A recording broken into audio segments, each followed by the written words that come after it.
Welcome to the Healing Soul podcast, empowering wellness and oneness. I'm Marybeth Rombach Nelson, a published author on Amazon Books, a gifted intuitive, and a spiritual teacher. And today on the Healing Soul podcast, I'm happy to have Jessica Zemple.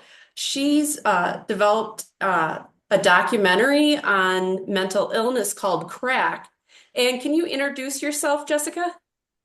Yeah, it's so good to be here. I am a professional life coach and really help people live their best lives by breaking through their fears. My metaphor is that everybody is a pearl. And for those of you that may not know how a pearl is formed, it's actually the grit inside the oyster. And so I really see it's the grit in all of our lives that make us beautiful and unique and wonderful.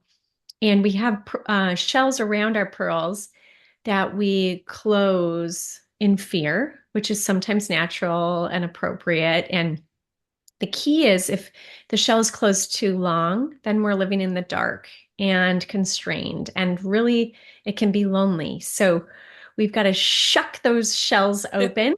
And the only way to do that is love. And so that's really my whole goal is to spread love in all the ways I can. And cracked is one of those ways, which That's is, beautiful. Yeah. yeah, So when did you first have the thought to share your story and do Cracked? I was asked to share my story about 10 years ago. Oh, so this has been a process for you.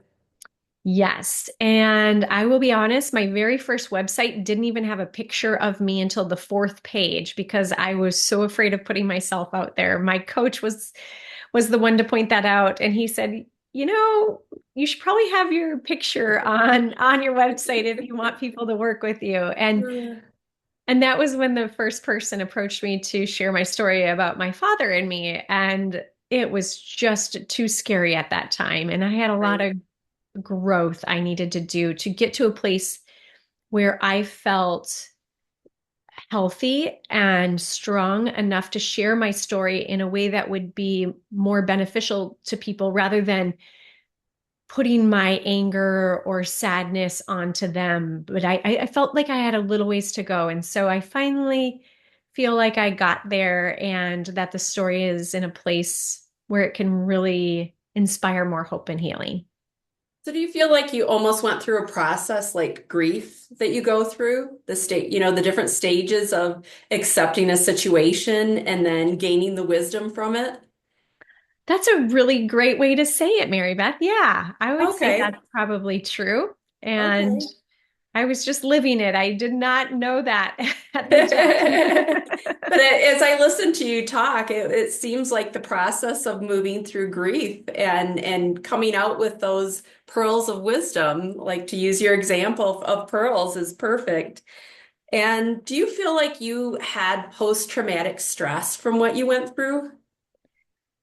Absolutely. And I still have it today. So little things like shutting a door are really noticeable for me because I think so many doors were slamming as a child. And also, when a door is closed, it's my way out. And so if the door gets shut, I I notice even as of today a little disruption in my peace. I'm way better than I was years ago because of the work I've done, reminding myself I am safe and I have a strong intuition. And if I need to find a way out, I will. But a lot of that's intentional work and practice. And there's a lot of other little areas too that I could point to, but that would be one example.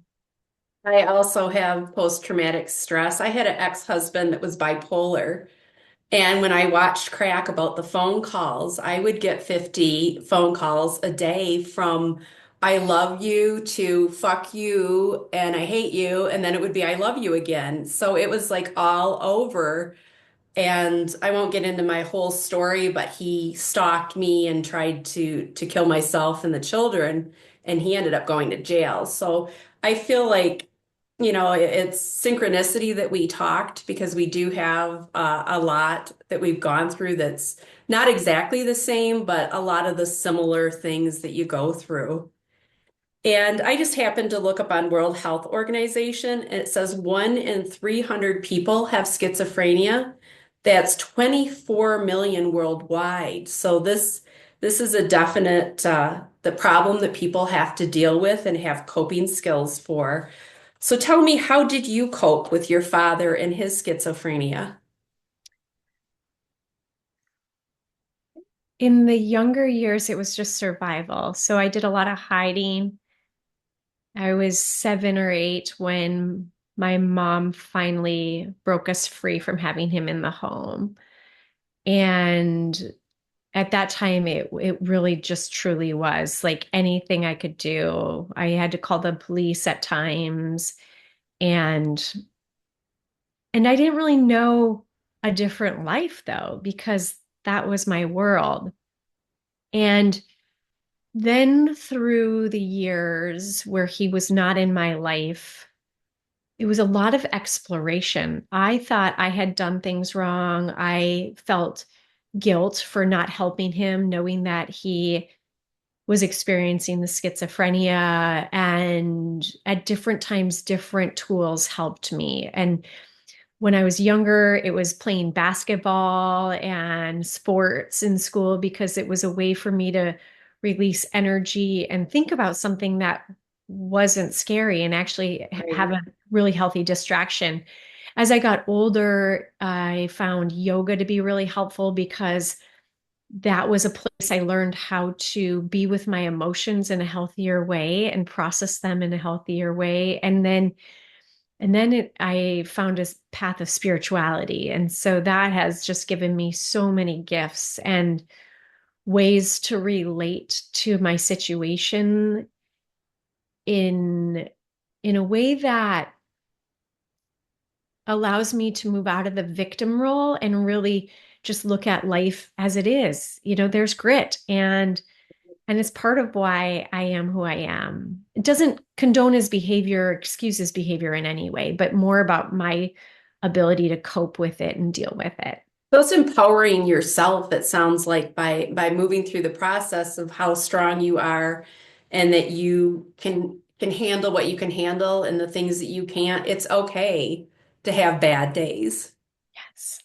It's okay. So I want our listeners to know that if they're feeling like today is the darkest day, that there is hope for a better tomorrow, that you have those really bad days, but it ebbs and flows, and the only person you can change is yourself, and focusing on getting support, getting into a support group or getting with a professional that you can talk to this about and handle it from your piece of the whole picture of your life. So thank you for that.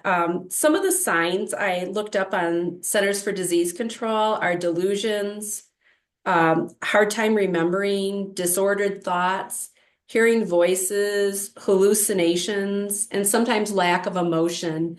Did you see any of those in your father? Yeah, he experienced it in a multitude of ways, but definitely delusions and disordered thinking. He also thought he was God much of the time when he would go Okay. into states of psychosis. And the way I experienced it with my father was that he would be just like you and me, Uh-huh. and he would be talking about what you're going to have for dinner.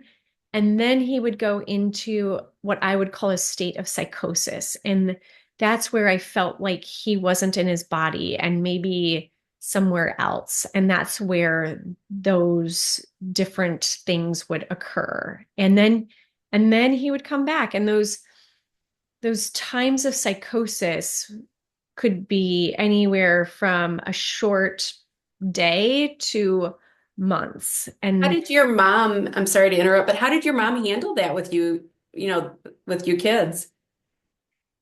during that time, it was really survival. So she was just fighting to break us free. And Okay. she's amazing. And she got us out of that environment. And then she really gave us a safe and solid foundation to really heal and grow from. And I think back, I mean, she was just 30. And wow, I can't even imagine going through what she did at that age. And I just have so much respect for her and for him too. I mean, he was scared of what was going on. He didn't really know what was overtaking his body. And so Right. both of them are pretty amazing people. Well, if you think about it, no one would want to be born with a mental illness that's devastating to your relationships in your life and makes it so hard for the person themselves to function. So having that sympathy and forgiveness for the person is definitely a process that I went through too. Because you're mad. I mean, the things that have happened, you have that anger and those different things that you work through. But it's funny that you said yoga helped you. I'm a yoga teacher too, and it is so soothing to your soul. And somatic yoga actually works out stuck energy from post-traumatic stress and other things that are stressful in your life. What other ways did you use to get through that time and later on coping methods? I did something called the Hoffman process, which is an amazing program. It's about a week long. And the focus with that program was understanding all the things we've learned in life, all the patterns and limited beliefs that we've collected through our journey and how to unlearn them Okay. and really see and experience life in a new way. And it's such an amazing program, and they do have scholarships for people that might have financial constraints. And then I found my way to the University of Santa Monica with Okay. doctors Ron and Mary Hulnick. And that was a 2-year master's program.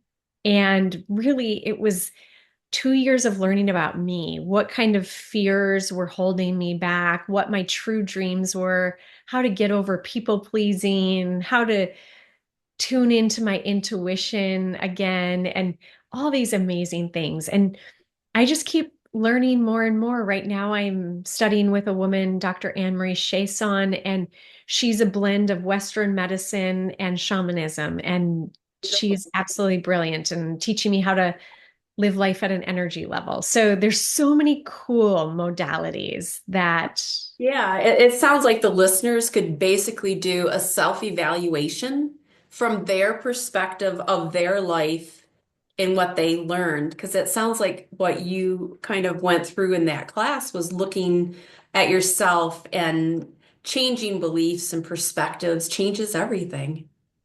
it does. It And it's does. such a simple like concept. But Doesn't mean so it's hard to easy to do. do, It's so right? hard to do because Yeah. it's like when I tried to forgive for several years my ex-husband and I would get mad all over again, but the hell that we went through and the terror of the stalking and being outside the house and the kids were hiding and afraid. And I heard that in your documentary Cracked and getting past that and realizing this person didn't choose to be mentally ill. I'm not going to forgive what they did to me, but I can forgive and move forward and move on. It frees both people and it lets you look at things from your perspective and heal yourself. And I think that's so very important.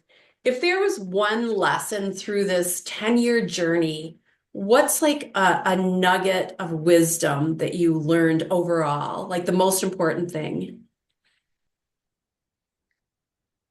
Self-love.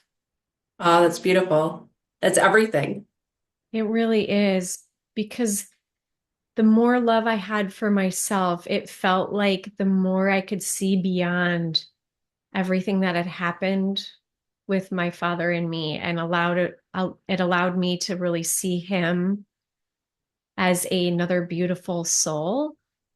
And yeah, and self-love just has allowed me to put aside some of the guilt and shame I was carrying. And yeah, Okay. and it really allows me to let love in too That's more into my beautiful. life. Yeah.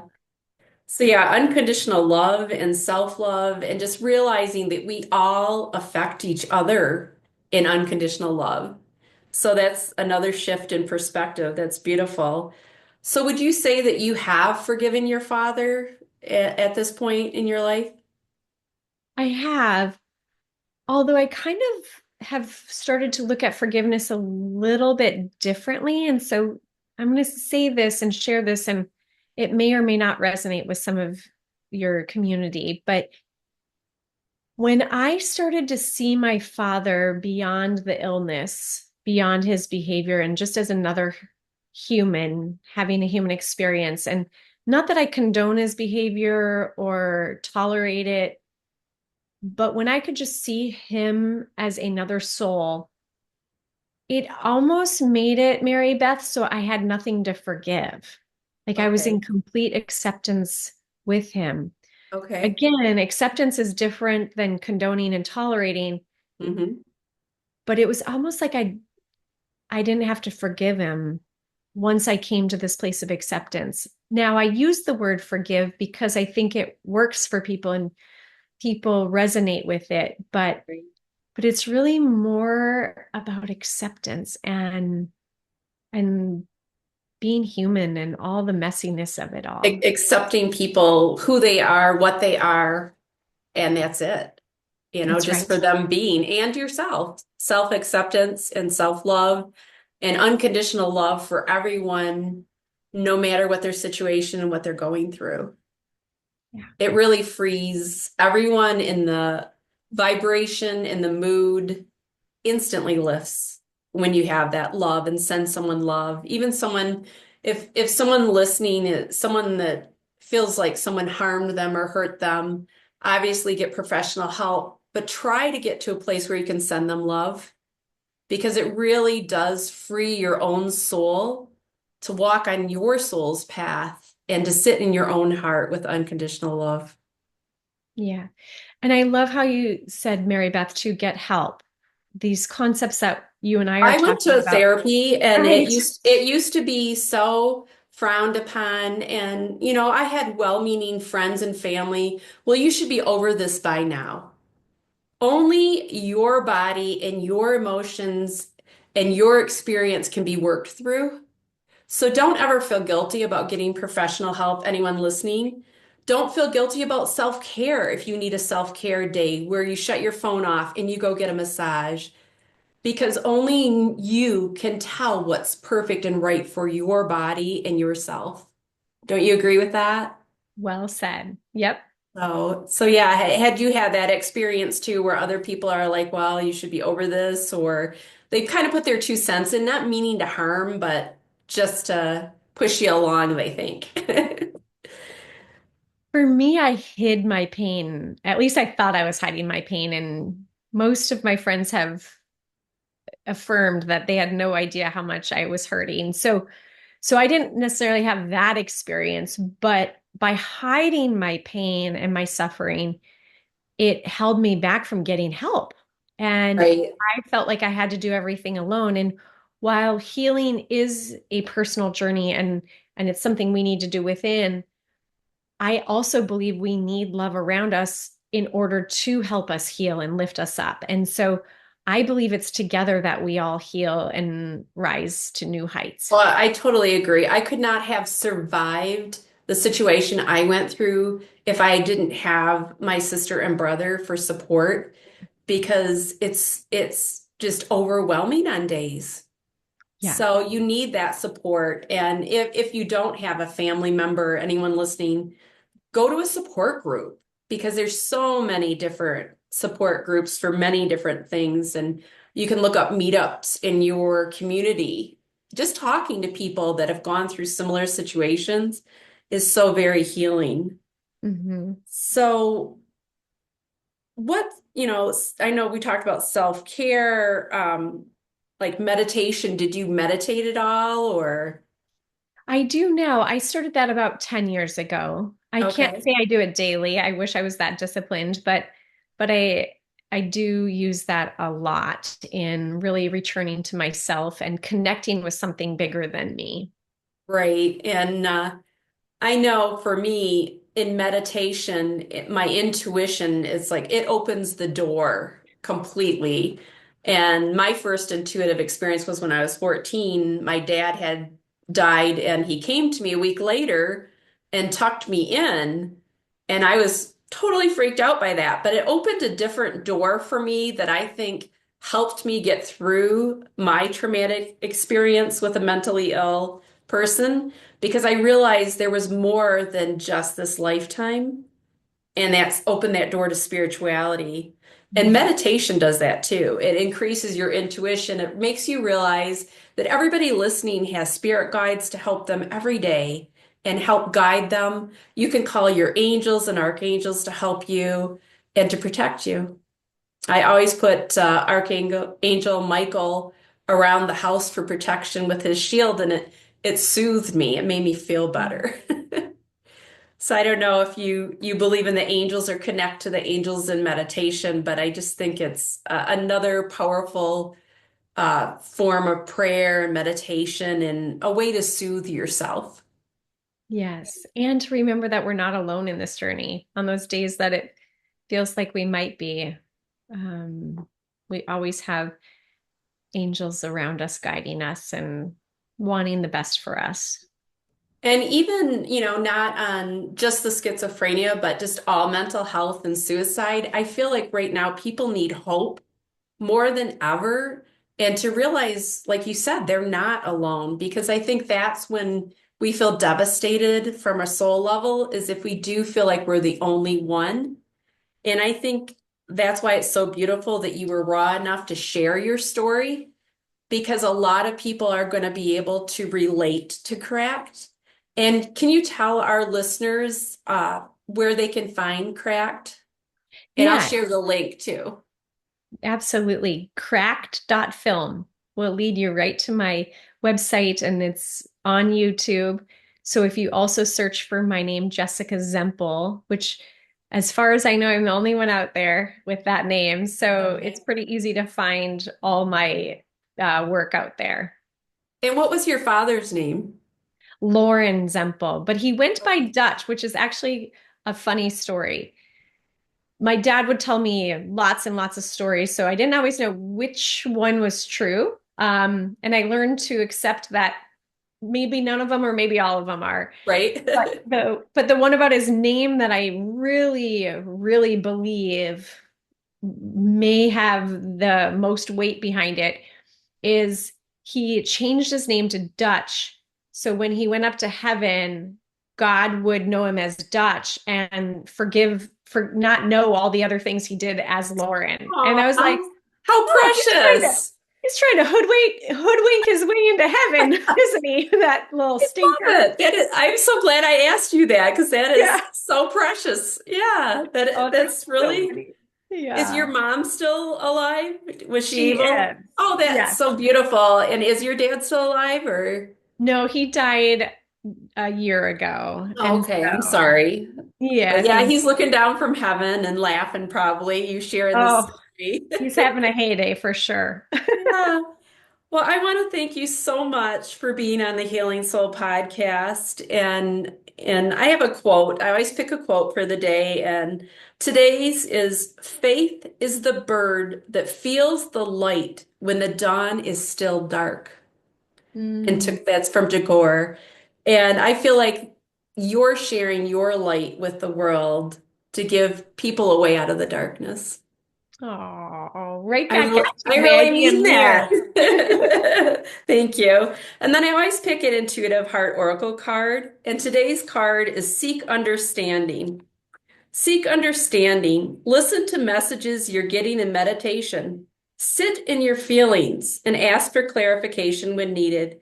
Keep an open mind, an open heart, and an open soul, and seek understanding. And I want to thank you, Jessica, and thank all the listeners today on the Healing Soul podcast. Know that God loves you, and so do I. The Healing Soul, empowering wellness and oneness. Thank you.